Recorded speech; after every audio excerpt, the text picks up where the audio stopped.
Benvenuti dietro le quinte, in questa puntata Garda Jazz Festival, 27esima edizione. Il tema di questa edizione è De Rerum Natura, concerti diffusi in tutto l'Alto Garda. In questa puntata Beppe Zorzella Trio dall'Hotel Forte Charme. Garda Jazz Festival, qui una serata particolare e siamo al Garda Forte Charme Hotel e siamo qui con Beppe Zorzella Trio che questa sera ha un programma molto particolare per allietare gli spettatori. Innanzitutto, qual è il programma della serata?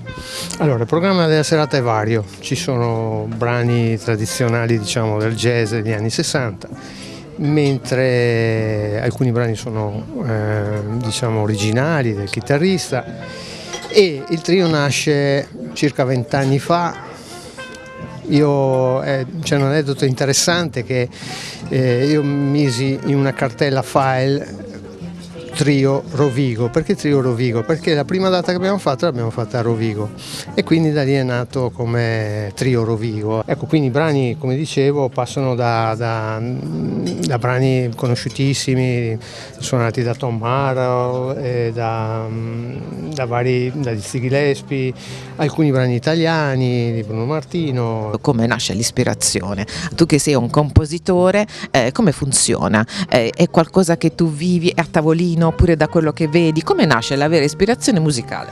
In realtà io non sono un vero compositore, perché chi ha una vena creativa è il bassista, che è un bravissimo chitarrista, Enrico. E per quanto mi riguarda, i pezzi che suoniamo stasera sono nati andando in bicicletta mentre nascono così dalla vita di tutti i giorni. L'artista quindi crea, quindi andando in bicicletta. Che cosa è nato? Andando in bicicletta uno è da solo, pensa quanta strada deve fare ancora in salita, e ogni tanto canticchia, cerco di ricordarmi delle melodie o delle successioni armoniche particolari, torno a casa, le provo o le registro, le metto su un foglio, me le appunto, e poi quando ho tempo le sviluppo, le perfeziono, le mando a Beppe, gli dico cosa ne pensi, lui di solito mi dice tutto bello, ma io so che non è così. Però questo trio è un trio particolare perché non ha la batteria, quindi ci chiediamo come si fa musicalmente parlando a sostituire il ritmo scenico di una batteria. Tu che cosa ne pensi? Come si lavora? Io sono il bassista e quindi il bassista ha da sempre il ruolo di sostegno, con batteria o senza batteria. La batteria naturalmente conferisce un ascolto più vivace, no? Più coinvolgente. Di questo siamo privi, infatti questo trio non ha nessun ascoltatore fisso. No, in realtà io sostituisco un po' la batteria con il mio modo di suonare, che è un po' particolare, percuoto lo strumento in qualche maniera. Non si sente tanto la mancanza. E quindi questo sicuramente è un vantaggio. Qual è il brano che tutte le sere magari conquista il pubblico? Il brano che emotivamente conquista il pubblico tutte le sere, chi lo sa qual è? Direi che È un po' difficile perché magari sono tutti molto famosi, però gli italiani naturalmente la chiamano Estate, oppure Storia di un amore, che sono i brani più conosciuti chiaramente. se doveste commentare con il vostro tipo di musica un film che racconta la vostra storia, cioè come vi siete conosciuti, il vostro trio, che cosa scegliereste come colonna sonora? Utilizziamo una tua composizione oppure qualcosa che già esiste, e se sì, quale? Secondo me suoneremmo in quel caso lì completamente liberi. Improvvisazione. Sì, perché abbiamo un'intesa che ci consente di poter prendere una strada, un'altra, e mediamente riusciamo a inseguirci, a capirci. Questo è un grosso vantaggio che richiede il fatto di conoscerci, anche di ascoltarsi. Qual è il segreto per fare una buona improvvisazione? Bisogna ascoltare o lasciare che l'altro suoni? Questa cosa qui è la prima cosa che chiesi al mio maestro quando avevo 12 anni. Qual è il segreto per fare una buona improvvisazione? Lui mi rispose così: se tu avessi una ragazza, come potrei io spiegarti quanto volergli bene? Questo è il segreto. Quindi si sente, secondo te? È una cosa estremamente personale, infatti. E comunque in ogni caso c'è sempre questa cosa del dialogo, fondamentalmente, c'è lo studio a casa naturalmente e poi bisogna essere in grado di suonare ascoltando gli altri e viceversa e interagire. Interazione è la parola chiave. Che cosa è più difficile, ascoltare oppure suonare? Sono entrambi dei punti di arrivo che non si raggiungono mai, perché è proprio il punto d'arrivo, nel senso che si studia tutta la vita per riuscire ad arrivare là, perché suonare, adeguare il proprio accompagnamento all'idea che ha lui nella testa vuol dire che io so far talmente bene la mia parte che riesco ad ascoltare lui, e quindi vuol dire che la mia la devo padroneggiare, ma cosa che non è e non è per nessuno. È anche poco spiegabile, direi, è poco spiegabile. Poi è magica questa cosa, per cui una sera va in un modo. Jim Moll diceva il jazz è bello perché una sera si suona bene, una sera si suona male, al di là che lui non ha mai... Stasera si fa l'improvvisazione, c'è un momento di improvvisazione oppure no?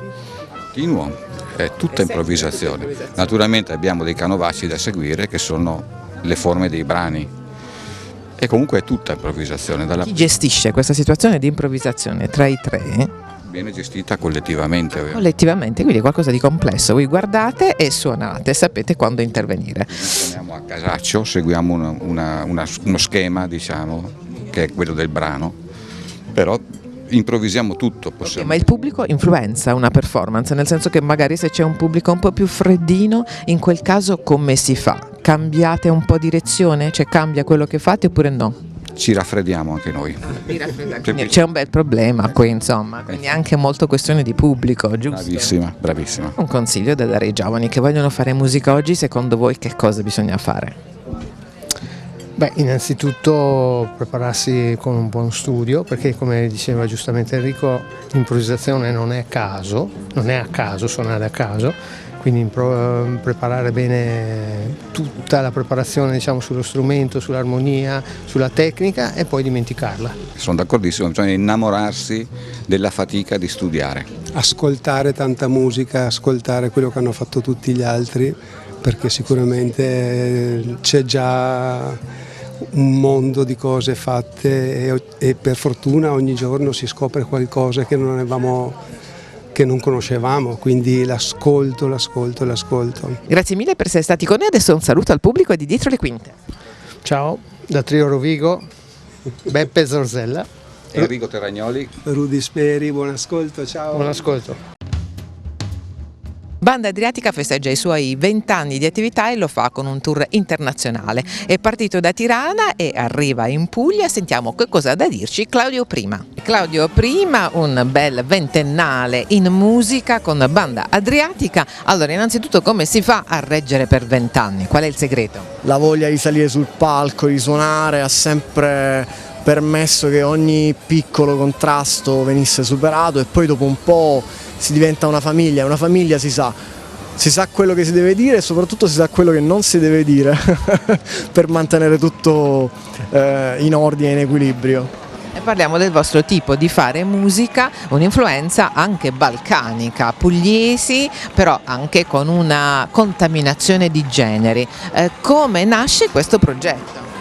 Beh, l'idea era quella di confrontare le musiche tradizionali della Puglia, soprattutto del Salento, terra dalla quale noi partiamo, con quelle che venivano dall'altra parte del mare. Adriatico appunto offriva tanti paesi di riferimento, il primo è stato l'Albania, perché avevamo con noi all'inizio del progetto Re di Asa, un violoncellista albanese meraviglioso che ci aveva portato il mare in dono, così almeno amiamo dirlo, e quindi con l'Albania già abbiamo provato a creare degli scambi di tutta una serie di musiche che rivelavano un'origine comune. Questa è un po' la nostra scommessa. Quello che diciamo spesso è che tutte le musiche d'Adriatico un giorno sono nate in un punto lì in mezzo al mare, quindi noi non dobbiamo fare altro che andare a cercarle.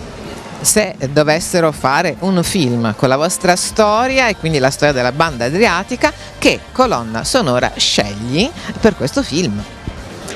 Beh, noi abbiamo fatto fino ad ora 5 album, quindi ci sarebbero da fare diversi film con le colonne sonore. Ovviamente tutte le nostre musiche parlano del mare, sia nei testi sia nelle musiche, parlano del viaggio, del movimento, parlano dell'influenza reciproca che le culture tradizionali possono avere, e soprattutto parlano di un messaggio di pace e di unione, perché quello che viene fuori dalla musica è proprio questo. Quello che viene fuori dalla musica è che siamo tutti figli di una stessa musica, che navighiamo tutti su una grande nave da sempre, e forse ce lo dovremmo ricordare soprattutto in questi giorni. Con chi vi piacerebbe collaborare in questo momento della vostra carriera? Sarebbe bellissimo poter collaborare con qualche suonatore di cifteli turco, per esempio. Ci piace più pensare a queste, ancora una volta, contaminazioni, o un chitarrista berbero del deserto, del Sahara, pensare più a queste figure, andare a trovare delle formazioni bandistiche in Marocco, magari mai esplorate più di tanto, e continuare con loro a fare questa ricerca bellissima, no? Che è una scoperta continua, una scoperta di tutto quello che la musica può offrire, soprattutto in zone inesplorate, andare soprattutto alla ricerca della nostra origine. Questo è un po'.